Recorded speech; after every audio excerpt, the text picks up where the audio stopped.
Hi, this is Brent, and today we're going to go through Chapter 3, Layout and Style, Design and Interface. Let's go ahead and open Xcode and create a new project. We're going to choose iOS and App and choose Next, and then we'll call this Onboarding Flow. And then we'll keep the rest of these the same. If you've been following along, it will keep track of the same settings that you've used for previous projects. So we'll just click Next. We want to save it in a location on your desktop or wherever you want to keep all of your projects. And we're not worried about source control at this point. And then we'll go ahead and click Create.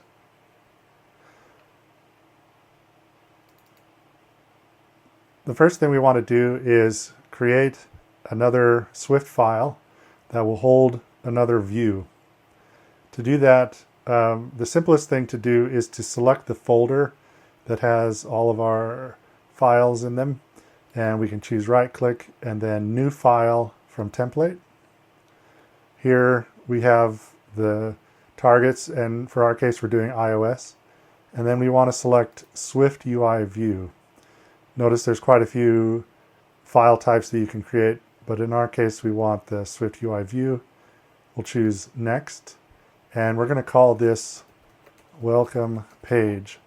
Notice on this screen it shows you what project you're saving it to, and then it says the target. And so here this is automatically selected, but when you're building for the watch or for the Mac, you'll have additional targets and options when you create new files.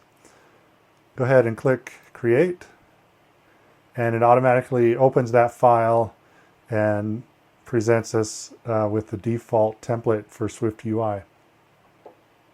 First thing we want to do is change the text, and in our case we want to say, "Welcome to my app." You can put whatever you'd like, but I'm going to go with that. Then go to the end of the line and then press return, and now we're going to add some modifiers. We want to set the font, and specifically we want to set it to title, which is a certain style that is much larger, gives more emphasis for the text. Let's add one more modifier. So we press dot and then font weight, and I press tab, and then it's expecting a font.weight type. And so if I press the dot, then I'm going to be presented with all the options that I have available to me. And in this case, I'm going to use the down arrow and then press return, and I've got semi-bold. And so now it's even more bold of a text. You can experiment with this. Obviously, there's a lot of choices on the font weight. There's also other ways of modifying the text. The tutorial references font width or font design, and you can take a look at that and experiment with that. Next, let's add a few more items. In this case, we want to embed our text in a ZStack. So you click on the keyword text, right click, and then choose embed, and then it automatically embeds it, and the name is going to be ZStack, and I press tab and it auto completes for me. So here now when I add items to this, it's going to be in a vertical stack. We can then add some padding at the end of the vertical stack by typing dot padding and press tab, and now there's some more padding around it. Now obviously we don't have any other items on the screen, so we don't see the effects of the padding yet. After our text here, we also want to add a description, and so we're going to give another text object. And for the description, what we want to do is add a lot of text so that we can see the effects of some of the font changes that we make. So here you can make up whatever you want. I'm going to say, check out my new app. It's the best thing ever! Exclamation point. And you'll see how it fits, and currently by default this is kind of what it looks like. So we're going to add some modifiers, and let's go dot font, and then the type we want is dot title 2. And notice how it's filling, and it now has multi-line because it's larger text. In the tutorial now, it refers to adding borders around the text views. And what this does is it allows us to see how it fits on the device and on the screen. And it gives you a little better indicator of what the size of things are. So for example, after the first text, again, it's going to be after the font weight on that first text object, type dot and then border. And in our case, we're going to say dot black, comma, width, and we'll say 1.5. And notice what happens is now we have a border that's around this text object. And so you can see exactly how wide that fits. Let's do the same thing for the next one. Dot border, dot black, comma, width, 1.5. And you can see how that looks when the text is on 2 lines. We can even add a border to the ZStack itself so that you have a sense of how large this takes up space on the screen. Notice here what we can do is we can put the border before the padding, and we can say border dot orange, comma, width, and then 1.5. And then notice how it's got a border around it. And now we can actually add another border after the padding, and you can see the size of the padding itself. So if I type dot border and then dot, let's call this one purple, and set its width to 1.5. And so here you can actually see now you have this purple line, which is the padding around it. So when we add more items outside next to this ZStack, you could see how the padding will impact it, and the next object would be outside of that padding.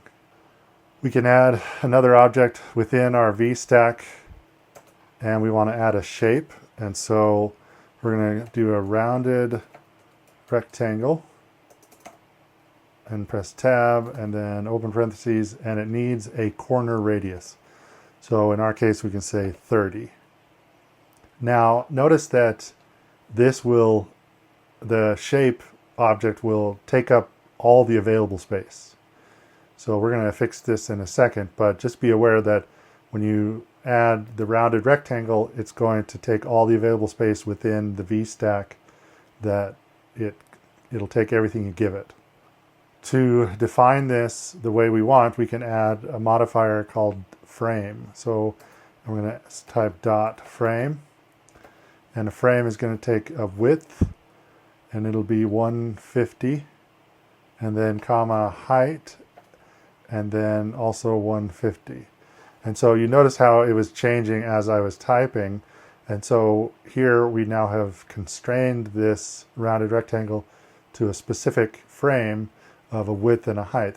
Notice you could, if you wanted, just have the width or just have the height based on the design that you're going for.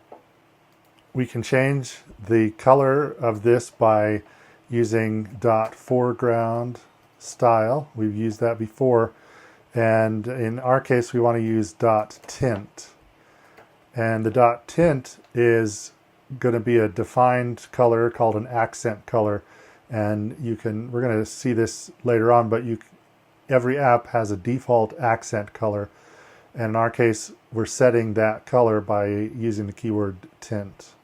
And so in our case, it's this blue color. Let's add some padding around our title here. And let's do this before the border. And so we'll say padding. Now, you can leave it like this, but then it adds padding on all edges. But you can also specify specifically one side that you want. So you have the top, bottom, and leading and trailing edges. So in our case, we just want to do to the top. And notice that the padding is just at the top between the rounded rectangle and the title. Now we want to add an icon to this rounded rectangle so we can have kind of a symbol icon representing our application. First thing we want to do is click on the rounded rectangle and then right click and choose embed. And we want to embed this in a ZStack. The ZStack allows you to place objects on top of each other. And the next thing we want to do is add an image.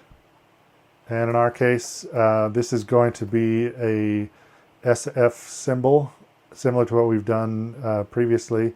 And so we give a system name, and in our case, we want figure.to.and.child.holding hands. Oh, I got to spell it properly.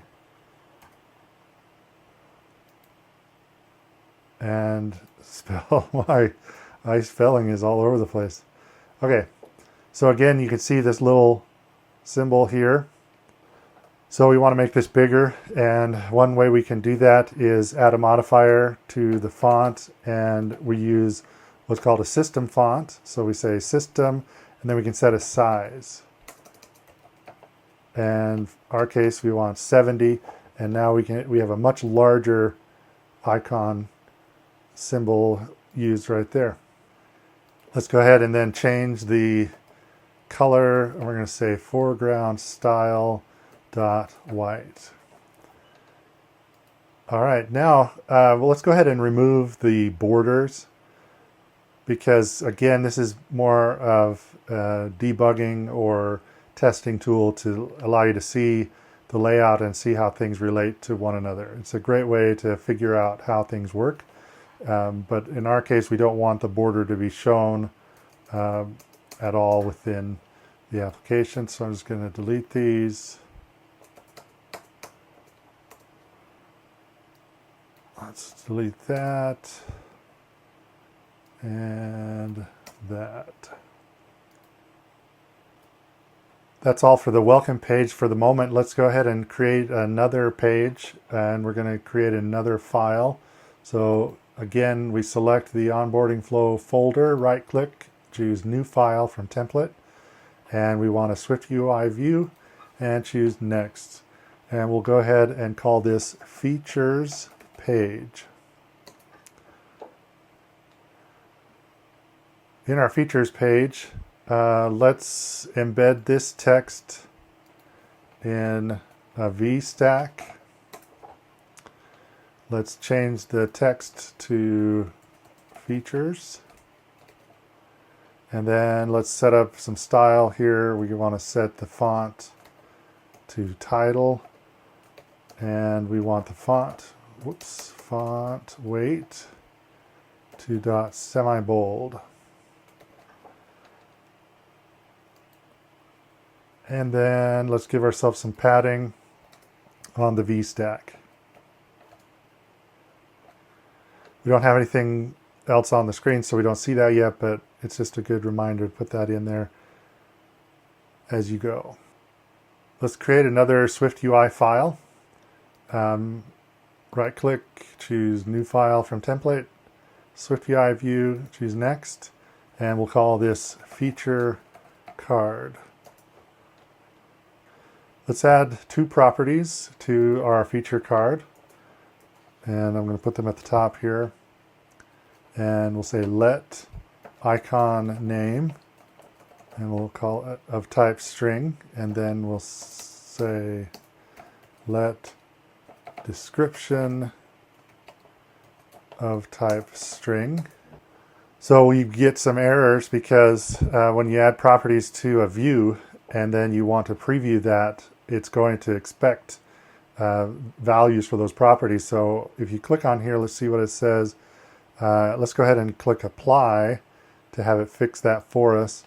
And in our case, we'll just add an icon name, and from the tutorial it says person.to.crop.square.stack.fill, and then I press tab, and I'm to the next one, which is the description. And then here, we're just kind of making it up, but the tutorial, what is it? Yeah, something. Basically, you can just say, here's a really long description that goes with this image, period. Check it out. Okay, now we don't see anything yet because we haven't used these properties in our view yet. So let's go ahead and fix that. Let's delete this text and create an HStack. So HStack, again, I'm pressing tab. You'll get used to using the tab key a lot because when you're using autocomplete, you want to use the tab key so that you're typing and it helps you go faster. So as I'm going through these tutorials, I tend to not say everything I'm typing, but what's happening is I'm pressing tab when I have the item that I want selected in the autocomplete, and then it automatically adds it. So just be aware of that. As you are programming more and more, you'll find yourself using these shortcuts, and it'll become second nature. All right, let's add an image. And again, I'm pressing tab to select that, and we want system name. And I press tab again, and in our case, we want the icon name. Now let's add some modifiers. Let's say .font, and then we want .large title. And again, I'm going to press tab to select that. So now our image is a bit larger. Next, let's add text, and we'll use the description. And because we're using an HStack, notice that it's a horizontal stack, and so everything is lined up side by side next to each other.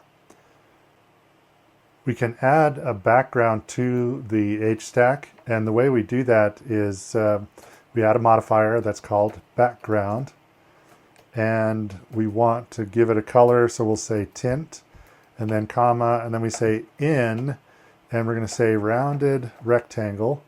And again, a rounded rectangle takes a corner radius, and in our case, we'll set it to 12. And then finally, if you set the foreground style and we say .white, then notice that everything changes to the color that you specify in the foreground. So we're setting these modifiers on the HStack, but it applies to everything within this container. So notice that the text and the image now have that white color. Finally, for this, we're going to add some padding. And if we put the padding at the top before the other items, then everything will get applied. And now we have some nice padding around this. So now we've just created our feature card. Let's go ahead and select the features page. And let's replace this text with a feature card. And remember, it's going to ask for information. So if I press tab, it's going to ask for the following information. So we have the icon name and the description.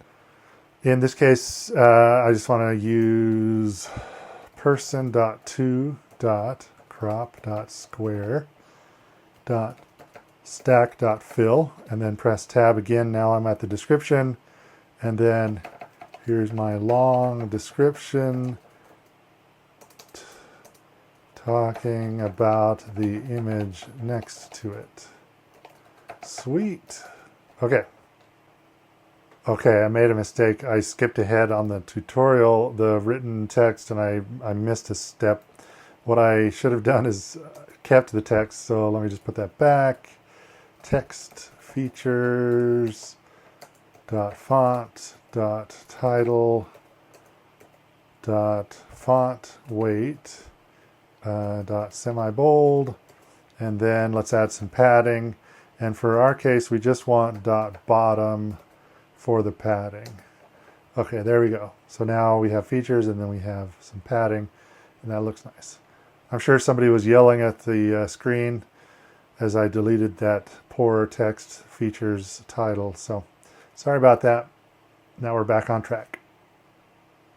Let's add another feature card, and we're going to choose a different icon, and in this case we'll use quote.bubble.fill, and then for the description we'll say this is a shorter description.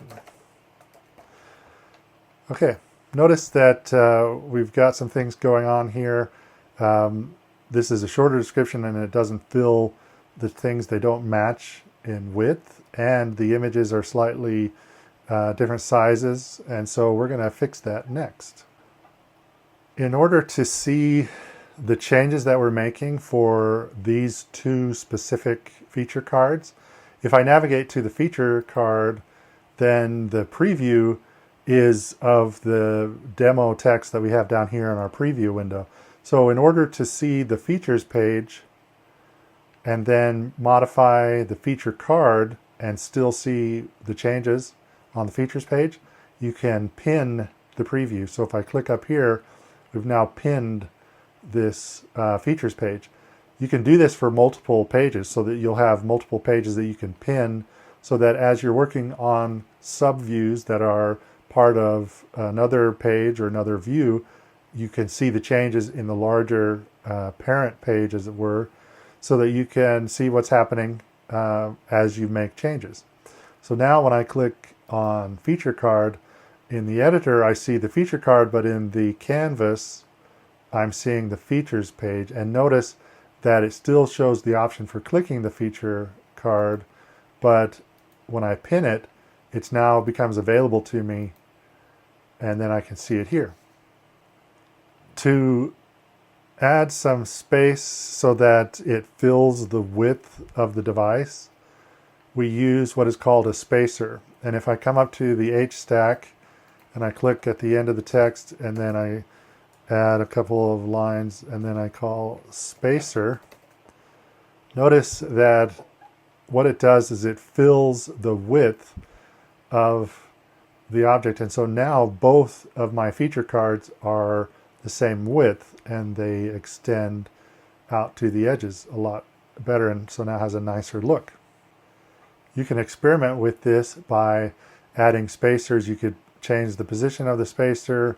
For example, you can see what it looks like after the image. You can have multiple spacers. You get a sense for how that works, but you can kind of play around with that. But a spacer is a valuable tool to help fix the layout within a given container. Just going to clean up the lines. Okay. Notice these images are not the same width because you have a different physical size of an image. So let's set a frame on the image. So we say dot frame.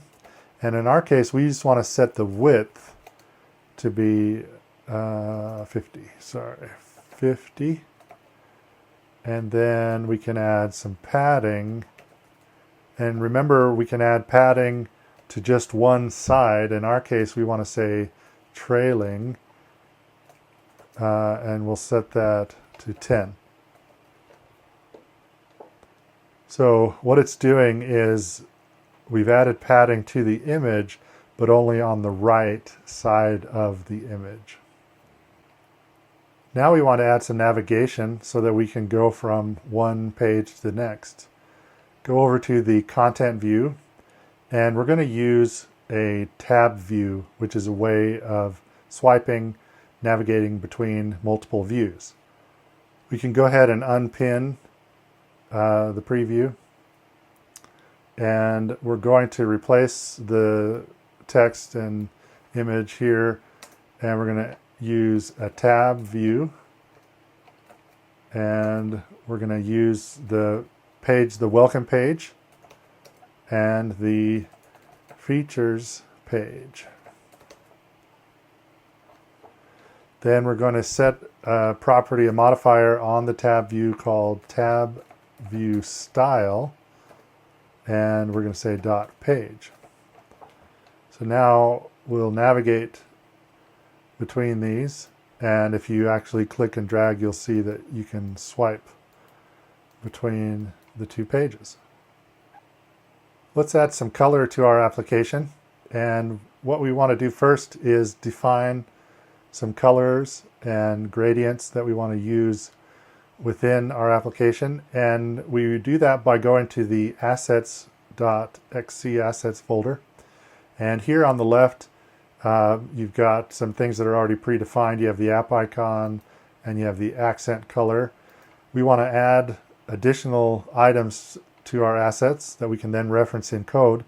So down here on the bottom you have this little plus button. So now we want to choose color set, and we're going to give this a name, gradient top. Next, let's show the inspector for this page that we're on in the assets. And the best way to do that is to click this top right button, and now we can see the inspector. And because we have gradient top selected, we see the properties that we can change, the inspector that we can change on this particular item. First thing we want to do is under appearances, we want to set to none, so that we have one color that's used regardless of whether the user has set to dark or light or dark. And so we'll use none just because we have one that'll be used across all those appearances. Next, we'll select the color, and this is actually showing white. But if you select that, then you'll have some options down here under color so that we can set some values. Specifically, they're setting some values on the red, green, blue. And so if I double click, I can select that value and change it and set it to 0.852. And then if I press tab, it'll go to the next value for green. So I can say 0.646, press tab, and I'll go to the blue, and I'll say 0.847. Press tab, and now it is there. So that's the color that's defined by the tutorial. You can choose your own colors however you want. Let's add another color set. Go over here on the bottom left and choose the plus sign, color set, and we're going to call this gradient bottom. And with the inspector still open, we're going to set the appearance to none, and then I'm going to select the color, and in our case here we're going to say 0.954 for red, 0.5229, oh, I got to read my numbers, 529 for green, and 0.385 for blue. So those are our two colors.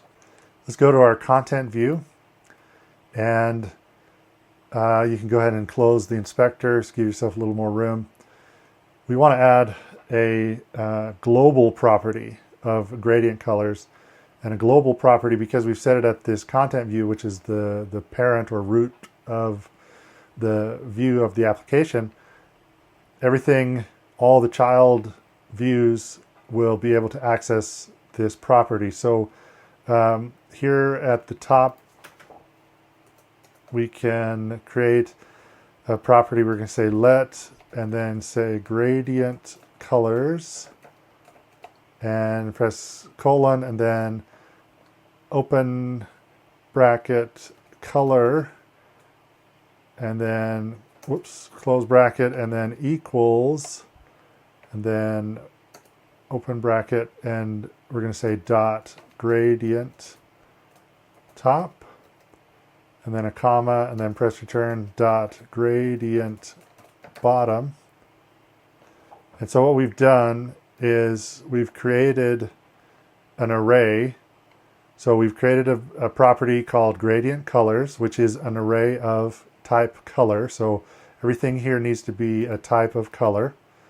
And then we have the open brackets are assigned to their shortcuts for creating an array. So now we have two items in our array, and we're using the camel case, so lowercase and then uppercase gradient top, and that's the name in the assets folder that we can access these as properties. So just keep that in mind when you create a property here, and then you want to reference that. You'll use the dot lowercase g in this case, and then t. So now we have these two colors. Now we want to add the gradient to the background of the tab view. So here at the tab view, just before the style, press return and we type background. And we're going to do a gradient. And gradient takes an array of colors. And so we'll pass in gradient colors. And now you see that we have in our app, we've got this background that has this gradient from top to bottom. Let's make a few more changes so that we have a little better user experience. Notice that it's kind of dark text against somewhat of a dark color. So to fix that, we can set the foreground style. And again, you remember when we set the foreground style on a parent object, everything below it will get the same treatment for the foreground style. So here on the tab view, we're going to say dot foreground style, and we're going to say dot white. So now everything comes through and it looks a little better. Let's change the accent color of our application. You remember when we created this icon on the welcome screen and when we created the background for our feature cards, we used the dot tint, which is the accent color. Let's go to our assets folder and choose accent color. And then here we're going to select universal, and then we'll open the inspector panel. And then over here on the right, under color, we don't see any options here.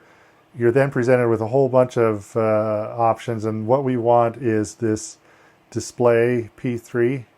And now we have the same color values that we can change like we did on our color sets. So let's change these up. So this is going to be 0.269 and press tab, and we're going to say 0.337, press tab again, and we can say 0.647 and press tab. And so now the tint color is this sort of purple color. Let's see how that looks now on our app. If you go to the content view and in the preview window, notice now we have our new color, which looks a little nicer. That's pretty cool. We've added these effects and it shows up under the content view, but when we're looking at the feature page, for example, we don't see the colors. And the reason for that is when you're using the preview within a subview like this, you have to make the changes on the preview itself in order to get the values that you want. So we can right here press return and say background and set the gradient and pass in colors, and because we created that global property, we can pass in gradient colors. Now notice that it doesn't fill the screen because we're seeing this against the VStack, because the features page is just the VStack itself. Well, if we want to see all of the color, we can change that. We can set a frame for the preview, and so we can say frame. Now there's a property called max height, and you can then set it to a value called infinity. And that's going to fill the all the space that's available on the device in the screen when we say max height dot infinity. Notice that the white style isn't showing up here as well, so we can pass that down by saying .foreground style .white. So now when you look at the features page, it matches the behavior of what you set on the content view. Let's make a few more changes to make this feature page work well. So in our case, on the ZStack, we want to set some spacing. So I do open parenthesis, spacing, and then press tab, and we say 30. And then for the content, I'm just going to delete that because we don't need that. So here, we've given ourselves a little more spacing in our ZStack. And then finally, let's add a spacer after our second feature card.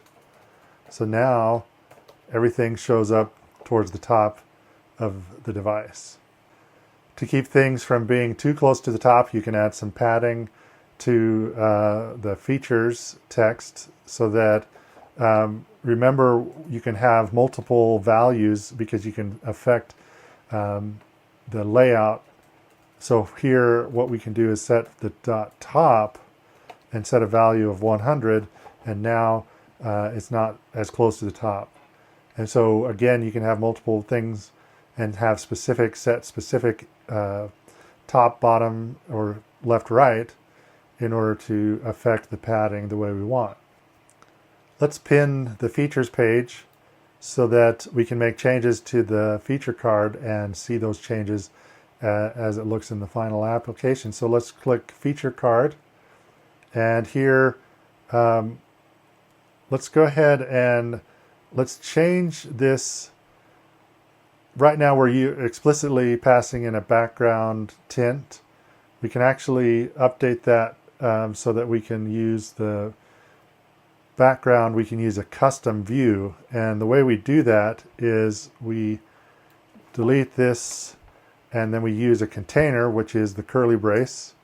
And so now in our curly brace, we can have more lines of code to have sort of a custom view. And let's put back the rounded rectangle for corner radius and set that to 12. And then the foreground style and set that to tint. So we've reproduced this, what was already in the background, but now we can add some additional things to make additional changes. So the next one, let's add opacity. So we can change the opacity 0.25, and we can affect the brightness brightness, and we say negative 0.4. So the brightness takes a value from -1 to 1, and this is a little confusing, but according to the tutorial, the negative value adds black to the background, where a positive value blends white into the view, whatever we're creating here. So just keep that in mind when you adjust the brightness. And of course, you can experiment with that, and you can even have both positive and negative values to add a little more blending to whatever element you're using in the view. This wraps up everything for this tutorial. So again, we've created an application that has 2 pages. We're using the tab view that allows you to swipe left and right to swipe and navigate between views. We're using subviews to create these cards. And then we've got padding and spacers and a number of things to change the color and look and feel of the application. All right, let's check out the summary and check our understanding. Let's go through that together, see if we can answer these, see if I was paying attention. What's a good technique for inspecting the size of a view? So you remember we added a border, and that allows us to see what the view looks like, how big it is on the device. In which directions do spacers expand to push other content? In the direction of their containing stack, perpendicular to the direction of their containing stack.